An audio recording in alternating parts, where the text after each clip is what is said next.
Welcome to the Morning Book. Hey, everyone. Today we are diving deep into Rebecca Yarros' Onyx Storm. Yeah, big one. Lots to unpack. Absolutely.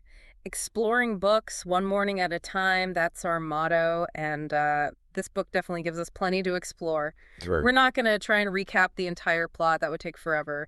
Instead, we want to pull out some threads, some moments that really jumped out at us. Kind of explore what makes it tick, right? Maybe get some folks interested who haven't picked it up yet. Exactly. Hopefully by the end you'll be intrigued. Okay, so where do we start? Because, wow, Onyx Storm really just grabs you from page one, doesn't it? It totally does. That opening scene, Violet sensing trouble in the shadows, this immediate tension. And bam, it happens. Almost instantly. You can just feel that danger she's sensing. It's palpable. It's such a great hook. And what I loved was her immediate thought, what would Mira do? Right. And then Andarna pipes up with that perfect, snapshot of Mira's personality. Act first, ask questions later. It tells you so much about Mira, but also about Violet's reliance on Andarna, that bond. Yeah, that's a quick glimpse. Yeah. But it sets up so much about their relationship and, how much these dragons influence their riders. It really makes you think about that dynamic. And speaking of those dynamics, Violet and Taryn. That's a whole other level of complexity, isn't it? Oh, definitely. Remember that scene in Flight? Taryn almost attacks Rydok's dragon, Eotrum. Yeah. And Violet's pleading with him to stop. But Taryn does what Taryn wants. Exactly. Her thought, as always, Taryn does whatever he wants, and then she immediately thinks it was clearly an accident. Right. It shows that frustration, but also that constant negotiation. She doesn't really have full control. Not at all. It's kind of funny, but it also speaks to that wildness, These dragons aren't just pets, they're forces. Independent forces, for sure. And that unpredictability, it bleeds into the squad interactions, too. Oh, absolutely. There's camaraderie, yeah, but also so much friction. Like Redox freezing the rotunda door. Rhea just loses it. In Imogen's comment, fucking nuisance. It's harsh, but it feels real given the pressure they're under. Totally. It's that mix of support and just sheer exasperation with each other. But what I also noticed there was Violet stepping up to Imogen, saying, I'll do it with or without your help. That felt like a real shift for her. She's getting more assertive. Yeah, definitely showing more agency, less hesitant than maybe she was before.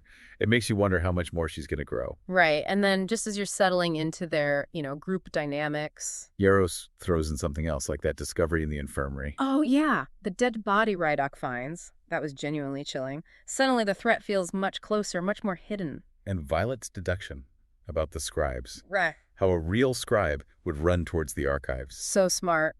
And terrifying, because it means the attackers are disguised, they're inside. Exactly. Who do you trust? It just ratchets up that paranoia immediately. It really does. And mixed into all this danger is the Violet and Xaden relationship.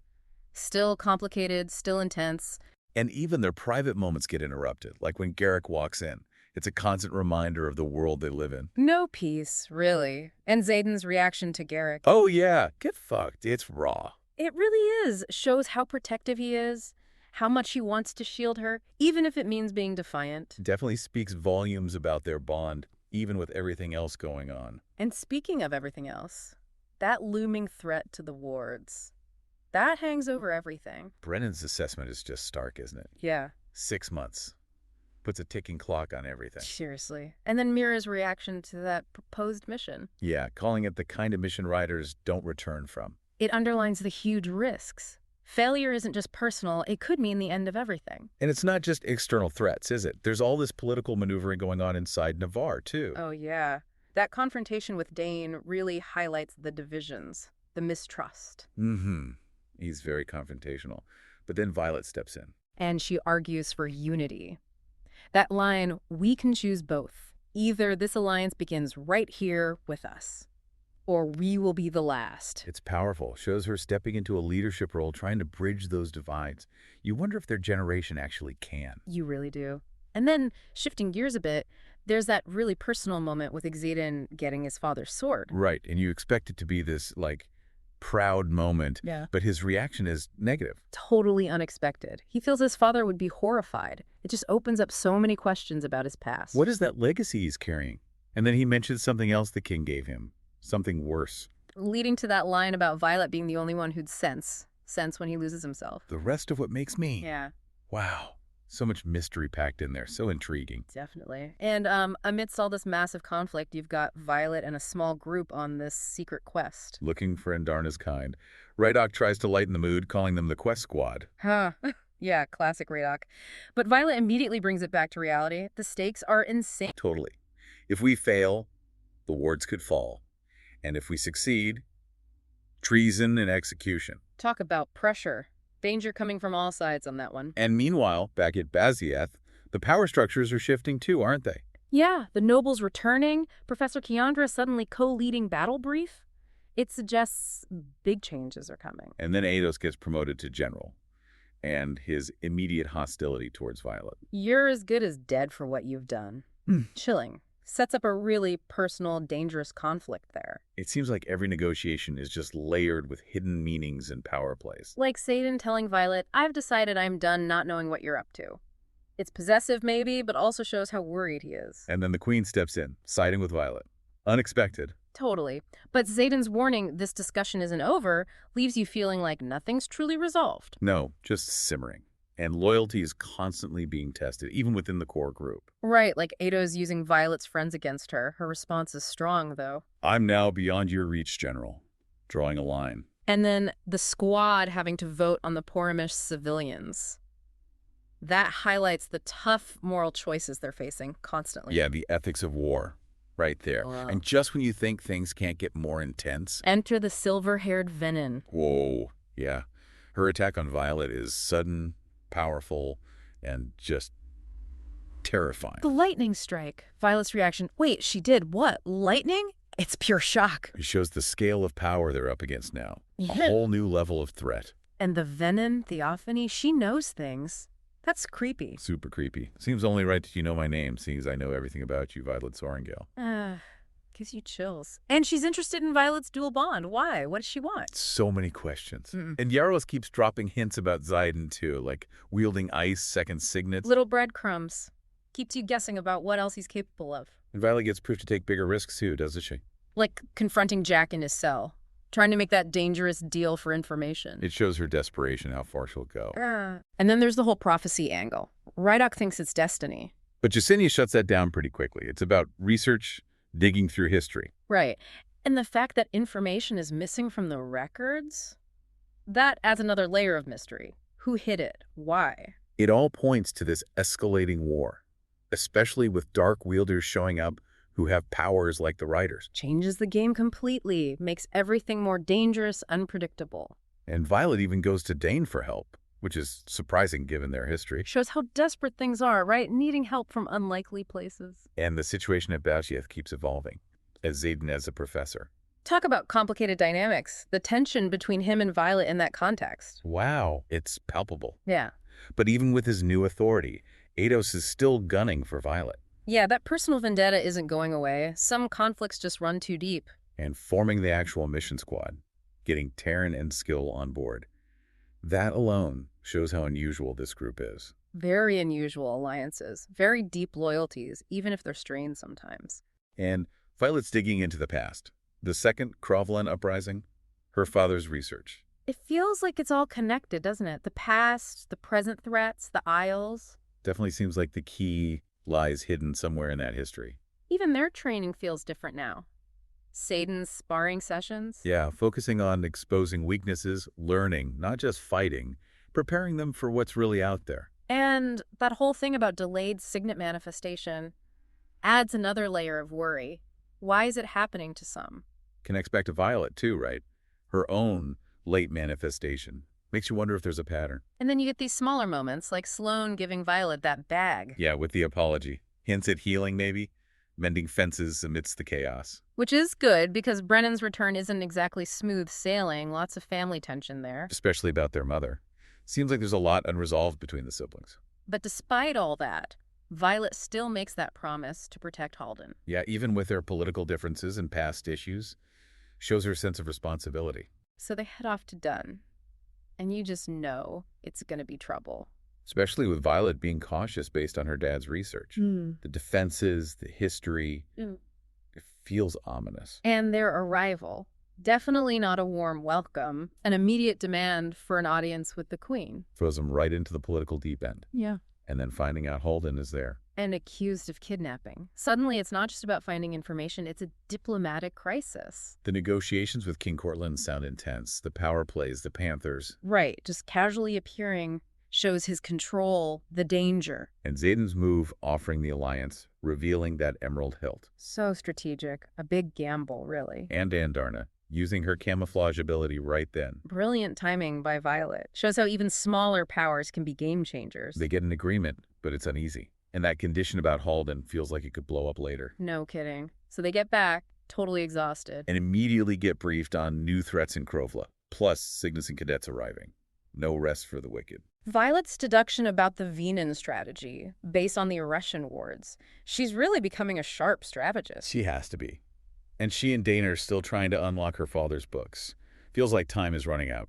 Especially with confirmation that the Dark Wielders are getting stronger. Yeah, possessing significant power. The stakes just keep rising. But then Xaden returns, and they get that moment of connection. A bit of relief, intimacy amidst the chaos. A reminder of what they're fighting for. Though even that's complicated by the awkward reunion with Halden. And Eric making it crystal clear where his loyalty lies with Xaden and Arisha. So, preparation for the next mission, unbridle. And the old texts make it sound absolutely lethal. Yeah, the descriptions are grim. You know it's going to be bad. And their arrival confirms it. Hostility, danger everywhere, needing to sneak in. Terran's landing on the wall so risky. And that crossbolt waiting.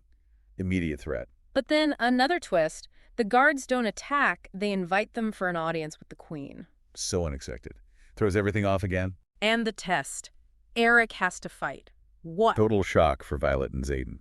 Puts Eric in direct danger. As the fight starts, you can just feel Violet wanting to jump in, use her own power. And the priestess watching. Her comments about character, about roles, adds this weird, insightful layer. Then the fight gets brutal, and Violet has to intervene to save Xaden. Shows her power, her loyalty. She doesn't hesitate. Enter Queen Marlis, trying to lay down the law. But Seda is having none of it. That dragon threat. And Violet flat out refusing to trade dragons. Powerful moment, so they get back, wounded, Traeger patching them up. He's crucial, isn't he? Keeping them going. But even after all that, the internal squabbles continue. Drake still annoyed, Mira firing back. Some things never change, huh? But Violet's focused. She still wants to talk to Marlis, get answers. And she finds something huge. The Villadrite, the eye color thing, connecting back to her father again. Those secrets are slowly coming out. And then the confrontation with Talia about an alliance. Which leads to Xaden's absolute refusal to be separated from Violet. No compromise there. Unshakable bond. But trying to get alliances with the other Isles is tough. They're skeptical. Understandably, they're being asked to trust outsiders, question their own ways. And then, boom, the poisoning. Garrick, the triumvirate. It's a direct attack. Tests everyone's loyalty. Violet's quick thinking, Xaden's absolute rage. It's intense. Garrick recovers, thankfully. But it leaves everyone shaken. The danger is constant. And it really solidifies that Violet-Xaden dynamic. Sacrifice, protection. They understand each other on that level. Then, just as things seem impossibly bleak, Andarna's kin show up. Wow.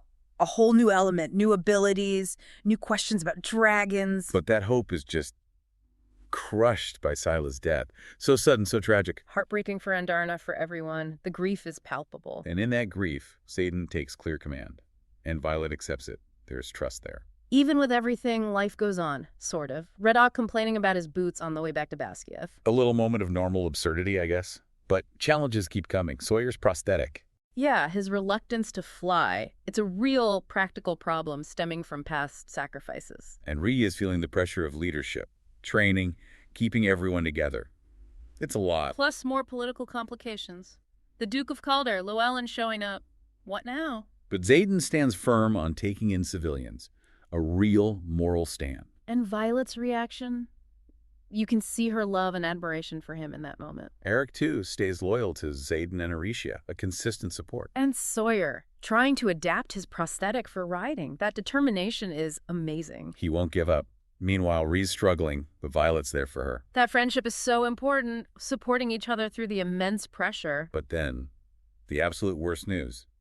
Traeger telling Violet about Andarna. Beyond healing. Oh, God. The shock, but Violet's reaction isn't quite what you'd expect, is it? Yeah. Interesting. Leaves you wondering. Definitely leaves you wondering. But through it all, that connection between Violet and Xaden, It's fierce. A source of strength, passion, even when everything else is falling apart. Which it feels like it is, especially with Violet's nightmare. The sage, cities falling, terrifying stuff. And Xaden is there, comforting her. But then the reveal. He has nightmares too. They're connected somehow. And Clissbane. And that disturbing hint about Violet's identity. So many layers of mystery and danger. Which brings us to that massive sky battle. Wyvern everywhere. Total chaos. Taryn giving Violet urgent instructions. Gripping stuff. And guess who shows up again? Theophany. Of course. Just when you think they might get a break, the ultimate menacing presence. The magical clash between them. Violet fighting desperately to protect Taryn. While Dun's temple is under attack, and Darna trying to protect it. Violet trying to get the attendants to safety. Sheer chaos and desperation. Until Leothan arrives. The green dragon. Powerful intervention. Saves the day, seemingly. But then, Andarna leaves. With Leothan, that connection, that unexplained departure. It's another heartbreaking blow for Violet, losing Andarna like that without understanding why. Devastating. And Xaden and the others are there offering comfort, but the loss is immense. Brennan's assessment of her power loss is blunt too, and Mira's worried sick. The consequences are immediate and serious, but Xaden is determined to help her cope. Tough love, maybe, but unwavering support. She has to relearn everything, basically. Working just with Taryn, Quinn helping with the runes. It's a huge adjustment, and Felix's training isn't making it easier. No kidding. His emphasis on orders, blaming Violet for the temple incident. Yeah. Harsh realities of war. Violet's searching desperately for a cure, anything. And then that nightmare about Xaden and the sage. That connection again. And the sage making some kind of chilling demand, so ominous. Meanwhile, Brennan is focused on rescuing Sloane from the venom. Right. Personal stakes driving everything. And the bigger picture is dire, too. Drathus is in immense danger, and Violet's signet is key. So much pressure on her. The attack on Drathus sounds apocalyptic. Hordes of wyvern, overwhelming. And right in the middle of it, Theophany reappears. The standoff. And she captures Mira. Oh, God. The absolute worst thing for Violet. Brennan tries to heal Mira, but it's too much. Mm-hmm. Heartbreaking. Shows the Venon's power. And that pushes Violet over the edge. She's going after Theophany.